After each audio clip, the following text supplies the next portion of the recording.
My name is Joell McNew, and I'm the president of SafeHorns. We're a nonprofit that advocates for safety on and around the UT Austin campus. And we've come to the USC campus this week in California to talk about their safety blueprint. We believe that the USC model for safety is an excellent model for any university or campus in an urban environment. And right now, most importantly, this visit was critical because of decisions that will be voted upon this week at the Austin City Council. Ordinances and language in this information will greatly impact the quality of life for students as well as Austinites. And we want to make sure that we have a great understanding of how that impact will be without the blueprint and safety measures in place for the UT Austin community. So we hope that you watch our video and you have a better understanding and how we all must come together. And we hope that we can build the relationships, have a clear foundation and solutions in place before we make decisions that will greatly impact our city and a community that we love. I think that's a challenge. I do. I mean, I'll put things in perspective. Even us, as large as we are, as many resources we have dedicated, a lot of this stuff we're doing out of our own general funds that we are not budgeted for specifically homeless efforts. That we'll have an event out in the field, maybe at the library or something else, where the city attorney will come, and then this person with a bunch of citations or fines can come out there, and we have all the service providers there with them, and they walk around and they go get their California ID, a valid California ID. They get their social security card. They enroll in substance abuse programs. And with all that, they get those providers to sign off on it. They come see the city attorney. The city attorney will then take their citations, their fines to court and get them dismissed for that person. So that person isn't actually going to court, right? So that's another program that we have. It's called the HEART program? HEART program, Homeless Engagement, I forget, and Response Team. I'm a senior lead officer for the LAPD in the Skid Row area. I've been in that position for 15 years, and my job is pretty much a liaison between the captain's office and the community, and vice versa. I come up with creative crime-fighting strategies to improve quality of life and reduce crime and fear of crime, and it's been a great ride. Sometimes when we talk about the fallout of homelessness and you focus on that, it tends to vilify or demonize the homeless. I don't want to do that. So before I start, let me humanize the homeless for a second. Here's the truth about homelessness, even in places like Skid Row where I work. In Skid Row, like anywhere else in the United States of America, most people in Skid Row, whether they live in a tent or whether they live in a shelter or whether they have low-income supportive housing, are decent, wonderful human beings. They're just disenfranchised.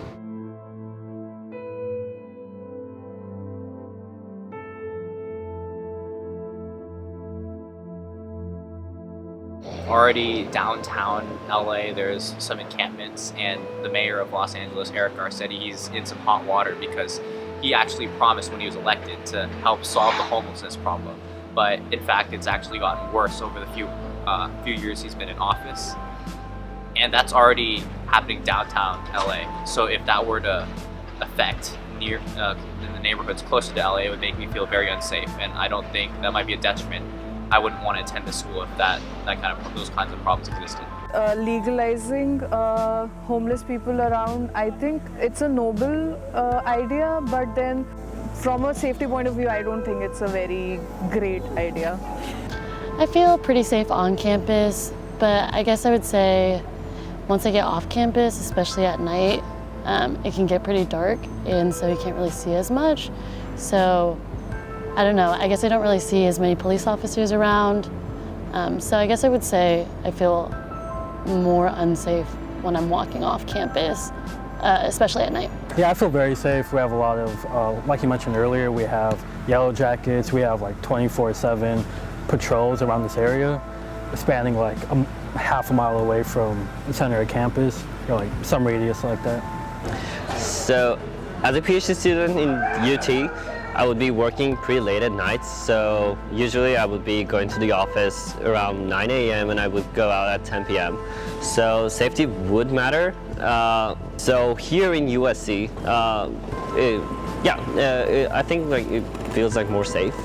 Yeah, because I have to do some project during the night, so in general, I will leave the campus at maybe 2 a.m.